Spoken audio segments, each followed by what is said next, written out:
네, 한율초 4학년 친구들 안녕하세요. 서희 시간입니다. 오늘은 지역의 공공기관과 주민참여 그 12번째 시간입니다. 벌써 단원이 점점 끝나가는 것 같아요. 자, 여러분들은 오늘 교과서 129쪽을 펴서 준비해주세요. 자, 오늘 우리가 배워야 할 주제는요. 바로 왼쪽에 있죠. 주민참여의 중요성과 방법을 사례를 통해 알아보기입니다. 지난 시간에 배웠던 내용들에 이어서 이렇게 세 가지 내용을 바탕으로 함께 이야기해 봅시다. 그래서 먼저 일단은 시민단체에 대해서 알아볼 거고요. 그리고 주민참여의 사례를 여러 개 살펴볼 거예요. 그리고 마지막으로는 우리 지역의 주민참여는 어떻게 해야 할지 우리 지역의 사례, 사진들을 준비했습니다. 지금부터 집중해 보세요. 자, 우리가 지난 시간에 배웠던 걸 잠깐 언급을 하고 지나가자면 지난 시간에는 우리가 주민참여란 무엇인지 배웠어요.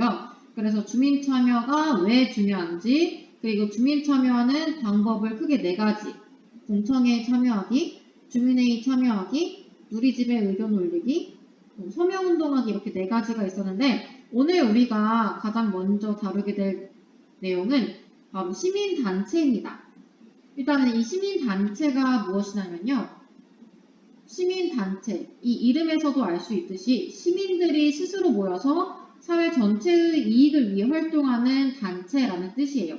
그래서 여기서 중요한 게 두 가지로는 자발적으로 모여서 만들었다는 것. 어떤 누구의 강요나 의무로 인해서 만들어진 게 아니라 자발적으로 스스로 만들었다는 점이 중요하고요. 그리고 두 번째는 개개인 한 사람 한 사람의 이익이 아니라 그 지역사회 전체를 대변할 수 있는 시민들이 모였습니다. 그래서 이 두 가지를 기억하면서 시민단체의 종류에는 어떠한 것들이 있는지 하나씩 볼게요. 자, 시민단체 우리가 교과서에서 다루고 있는 거는 네 가지 분야가 있어요. 자, 일단 하나씩 보겠습니다. 첫 번째, 환경 분야에서 활동하는 시민단체입니다. 환경 분야네요. 이 환경 분야에서 활동하는 시민단체는 어떠한 일들을 하냐면 네, 여기 써져 있는 것처럼 우리 지역의 다양한 환경 문제에 관심을 가지고 환경 보호 활동을 합니다. 자, 그리고 두 번째는 경제 분야에서 활동하는 시민단체네요. 경제 분야. 자, 이 경제 분야에서 활동하는 시민단체는요. 우리 지역의 경제 정책을 살피고 만약 문제점이 있으면 해결 방안을 마련해 줍니다. 자, 이렇게 해서 이러한 시민단체에 속한 시민분들이 그 시청이나 구청에서 하는 역할을 감시하는 역할도 할 수 있겠죠. 문제점이 있으면 발견해서 시청에다 알리는 역할도 한다는 거. 그리고 세 번째는 우리에게 가장 익숙한 교육 분야입니다. 이 교육 분야에서 활동하는 시민단체분들은요. 우리 지역의 교육 문제에 큰 관심을 가지고 교육 문제를 해결하려고 노력을 합니다. 적극적으로 뭔가 의견을 내놓겠죠. 그리고 마지막으로는 지역의 어려운 사람들을 돕고 봉사활동을 하는 자원봉사 시민단체도 있다는 거. 이런 자원봉사 시민단체에 속한 분들은 어려운, 뭔가 경제적으로 어려운 분들이나 거동이 불편하신 분들 등등 뭔가 어려움에 처한 분들을 위해서 봉사하는 역할을 하는 분들입니다. 자, 이런 식으로 이 시민단체는 환경, 경제, 교육, 정치, 문화, 청소년 문제 등등 정말 다양한 분야에서 활동한다는 것. 어떤 한 분야에 국한되지 않고 다양한 분야에 활동한다는 점을 알고 넘어가면 될 것 같아요. 그래서 이 시민단체가 우리 지역사회에 미치는 영향이 굉장히 생각보다 크다고 합니다. 자, 다섯 번째로는 우리가 주민 참여의 다양한 사례들을 살펴볼 건데요. 자, 이렇게 교과서에서는 크게 두 가지가 나와 있습니다.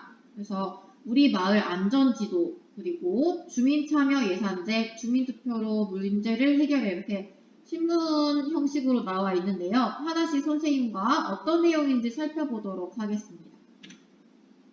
자, 먼저 마을 안전지도에 관한 내용이네요. 자, 마을 안전지도는 어떤 건지 일단은 우리가 어떤 정보를 알 수 있는지도 이 신문 기사를 함께 읽어봐야 될 것 같아요. 자, 우리 동네 안전이 한눈에 주민 이웃과 함께 직접 만드는 우리마을 안전지도.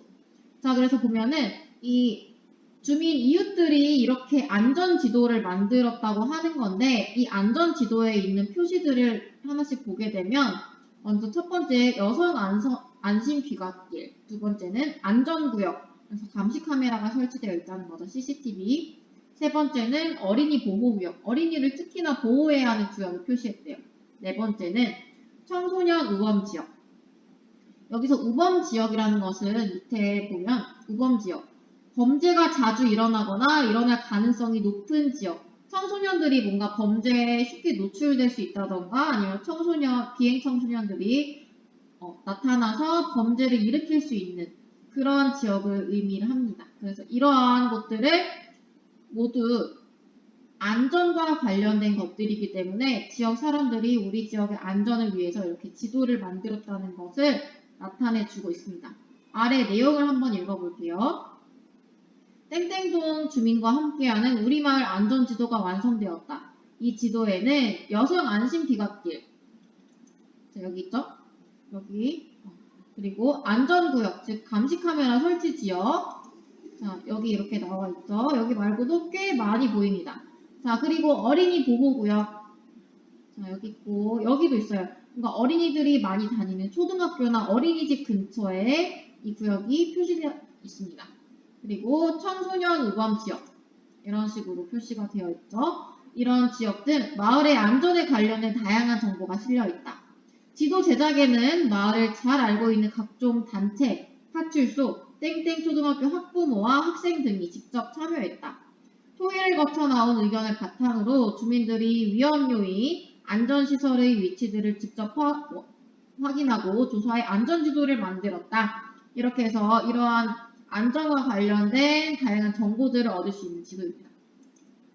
자, 그러면은 이제 마을 안전지도를 만드는 데에 누가 참여했다고 했나요? 시청에서 만들었다고 했어? 아니죠. 이렇게 마을을 잘 알고 있는 각종 단체들, 시민단체도 여기에 포함될 수 있을 것 같아요. 그리고 파출소, 초등학교 학부모, 학생들이 직접 참여했다라고 나와 있네요. 주민들이 직접 참여한 마을 안전지도에 관한 내용이었습니다. 선생님이 이 영상 옆에 보면은 또 추가로 이 마을 안전지도의 사례를 담은 영상을 넣어놨으니까요. 이따가 한번 자세히 살펴보도록 하세요. 자, 다음 두 번째 사례는 주민투표입니다. 이 주민투표를 결정된 주민참여예산제라는 내용인데요. 여기 일단은 왼쪽에 있는 기사를 보게 되면 주민참여예산제, 주민투표로 문제를 해결해요 라는 제목을 가진 신문 기사입니다. 자, 우리가 이 신문 기사를 읽기 위해서는 먼저 주민참여예산제가 무엇인지를 우리가 알아봐야 될 것 같아요. 자, 그래서 선생님이 이 주민참여예산제가 무엇인지 이 경기도에서 소개한 영상이니까요. 한번 보고 나서 이야기를 다시 나눠봅시다. 경희 엄마, 그거 들었어? 뭐? 아니 글쎄, 경기도에 주민들이 예산 과정에 직접 참여해서 주민 의견에 따라 예산을 결정하는 제도가 있대. 아, 혹시 그거 주민 참여 예산 아니야? 맞다. 어떻게 알았어? 아, 왜 몰라. 그렇게나 좋은 사업을. 잠깐, 경기도 예산 중 일부는 도민이 직접 결정하고 있다는 사실 혹시 알고 계신가요? 도민이 직접 예산 과정에 참여하여 예산의 투명성과 민주성을 확보하고 재정 민주주의를 실현하기 위해 탄생한 제도, 바로 주민참여 예산입니다. 지방재정법 제39조 경기도 주민참여 예산 운영 조례에 따라 운영하고 있는 주민참여 예산은 경기도민이라면 누구나 원하는 사업을 제안하고 예산을 결정하여 필요한 서비스를 받는 주민행복 실현을 위한 제도입니다. 그렇다면 경기도 주민참여 예산은 어떻게 운영하고 있을까요? 보다 투명한 운영을 위해 예산 편성 과정에 직접 참여하고 싶은 주민을 중심으로 위원회를 구성했는데요. 주민 공모사업 심사, 주민 의견서 작성, 재정사업 평가 참여 등 공정한 사업을 위한 노력을 하고 있습니다. 사실 주민참여 예산제가 처음부터 주목받았던 건 아니었는데요. 2018년 주민참여 예산 활성화를 위해 위원 수를 확대하고 예산 규모를 넓히는 등 선제적 대응을 한 결과 주민 참여율은 눈에 띄게 높아졌고 경기도는 2018년 주민 참여 예산 최우수 단체로 선정되는 쾌거를 이뤄냈습니다. 주민 참여 예산 참여 방법은 인터넷, 전자메일, 우편 접수 등을 통해 가능한데요. 접수된 사업들은 주민참여예산위원회의 심사를 거쳐 확정됩니다. 올해 최종 확정된 공모사업은 총 29개 사업으로 약 282억 원 규모인데요. 그럼 2019년 예산에 반영된 주민제한 사업은 무엇이 있는지 알아볼까요? 먼저 쌀 소비량을 효율적으로 늘리기 위한 떡산업 지원 사업과 안전한 친환경 경기도를 만들고자 녹색 제품 사용 표시제에 대한 사업이 제안되었습니다. 잠시 이 사업들을 제안한 제안자의 이야기를 들어볼까요? 경기도가 인증하는 녹색 어린이집, 녹색 유치원을 인증을 하는 겁니다. 근데 그 인증이라고 하는 것이 기준이라든가 가이드라인 이런 것들이 실은 세세하게 나타나야 할 필요성들이 좀 많이 있습니다. 그래서 그거와 관련된 어린이집에서 사용하는 환경 친화적인 물품, 또 유치원에서 사용하는 친환경 제품, 뭐 사용 횟수, 분량, 뭐 이런 것들에 대한 가이드라인을 지정을 해서 친환경 녹색 어린이집이다라고 인증을 할 수 있도록 연구하고 실천하는 그런 내용이 되겠습니다. 경기도 그 떡 취업 창업 교육 사업입니다. 그 떡을 창업하는 데 필요한 교육을 해서 창업에 이어지도록 지원해 드리는 그런 사업입니다. 여러분들이 가지신 좋은 의견과 아이디어를 그 주민 참여 예산에 반영해서 그 경기도민이 잘 살 수 있도록 그래서 참여하시길 바랍니다. 이 외에도 어린이와 청소년을 위한 공공형 실내 놀이터인 아이사랑 놀이터 설치 사업과 광역버스 이용 손님에게 무료 공공 와이파이 서비스를 제공하는 사업, 어린이들에게 경기도산 과일 간식을 공급하는 사업 등이 선정되었는데요. 도민들에게 실질적으로 필요한 사업들이 주민참여 예산을 통해 반영될 예정입니다. 2019년에는 주민참여의 내실을 다지고 범위를 더욱 확대할 예정인데요. 도민이 직접 선호 사업에 투표할 수 있는 온라인 투표함을 만들고 일반 도민을 대상으로 한 온라인 교육을 추진할 예정입니다. 주민의 의견이 모아져 뿌리 내리고 줄기를 뻗어나간 주민 참여 예산. 이제는 경기도를 지탱할 든든한 나무가 되었는데요. 도민에 의한, 도민을 위한 주민 참여 예산은 공정하고 새로운 경기 구현의 씨앗이 되어드릴 것입니다.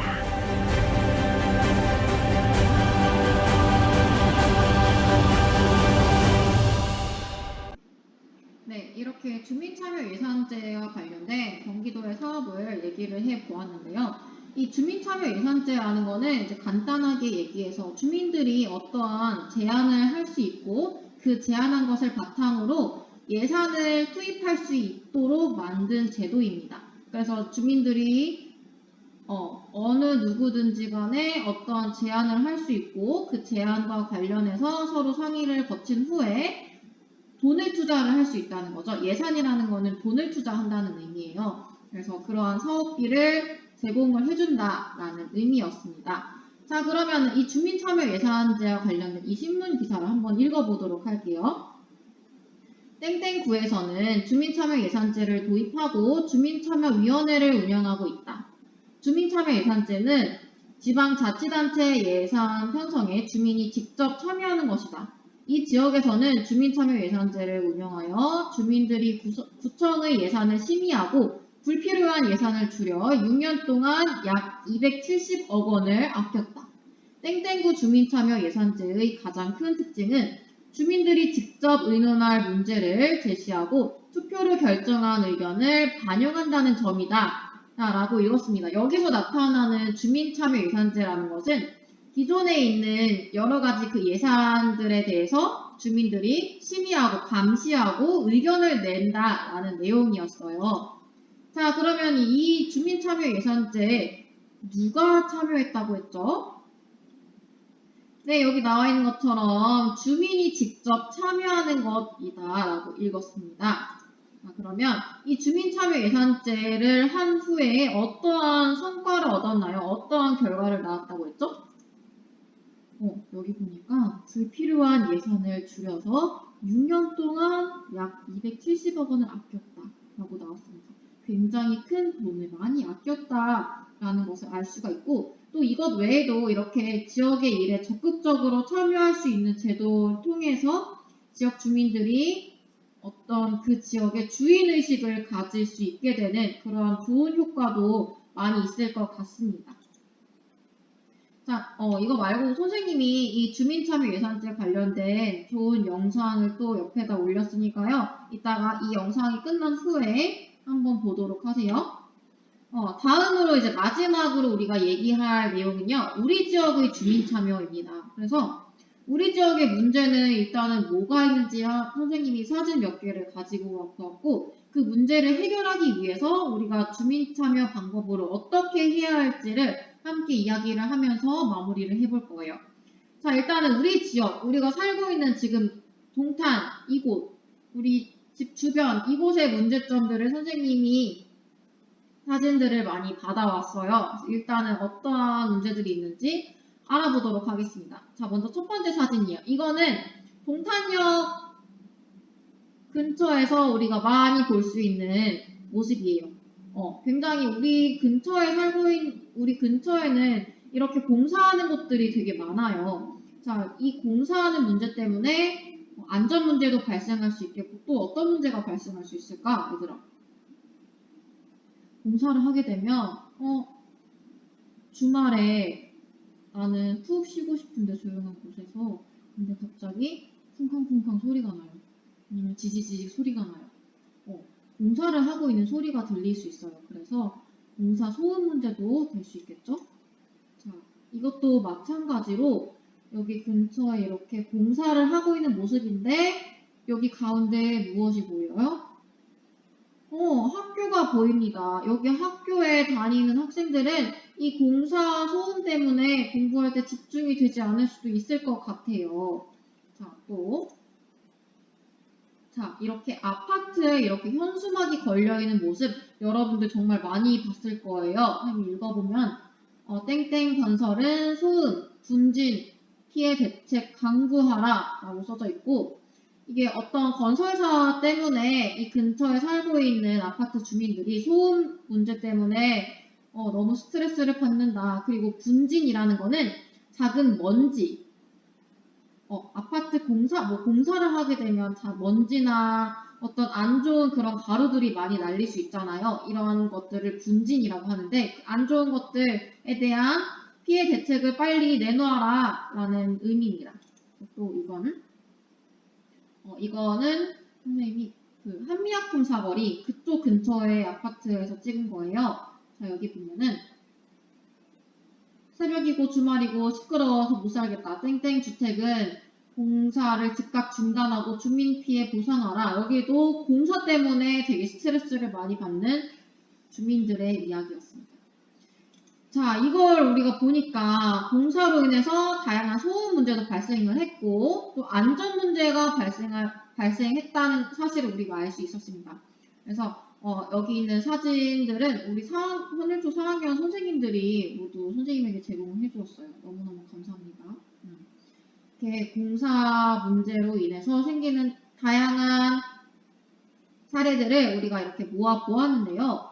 자, 그러면은 이렇게 지역 문제를 우리가 해결하기 위해서는 우리가 어떻게 해야 하는지 여기 빈칸을 채워보면서 한번 얘기를 나눠보도록 합시다. 자, 일단 가장 먼저 문제의 무엇을 먼저 확인하면 좋을까? 이 문제가 왜 발생했는지 그 원인을 먼저 파악을 하는 게 가장 중요하겠죠. 자, 그런 다음에는 이 건설 회사, 살고 있는 주민, 또 시청 관계자도 참여하면 좋겠죠. 이 시청 관계자 등과 무엇을 고민해야 할까? 당연히 해결 방안을 놓고 고민을 해야겠죠. 우리가 지난 시간에 여기 주차 문제로 인해 갈등하는 어떤 지역 사례를 보면서 그 문제를 해결하기 위해 대표자 회의를 하는 모습을 우리가 봤었어요. 교과서를 통해서. 그 대표자 회의를 통해서 다양한 해결 방안이 나왔었습니다. 그런 모습처럼 우리도 이러한 다양한 사람들이 모여서 해결 방안을 같이 고민하는 모습이 필요합니다. 자, 세 번째. 소음, 안전 문제 해결을 위한 여러 가지 방안들이 나왔으면 그 방안들의 장단점을 함께 파악을 해요. 그래서 장단점을 파악을 하고 그 중에 좋은 것만 살려서 나중에 그런 해결 방안을 주민들도 그렇고 건설회사, 시청 관계자분들이 해결 방안을 실천하는 모습이 필요합니다. 자, 이러한 과정들을 거쳐서 우리도 이러한 지역 문제에 대해서 해결할 수 있고 서로가 기분 좋게 살아갈 수 있도록 노력을 해야겠죠.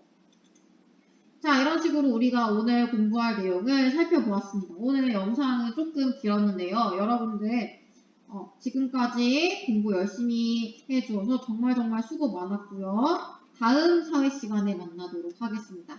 자, 모두 수고 많았습니다. 안녕.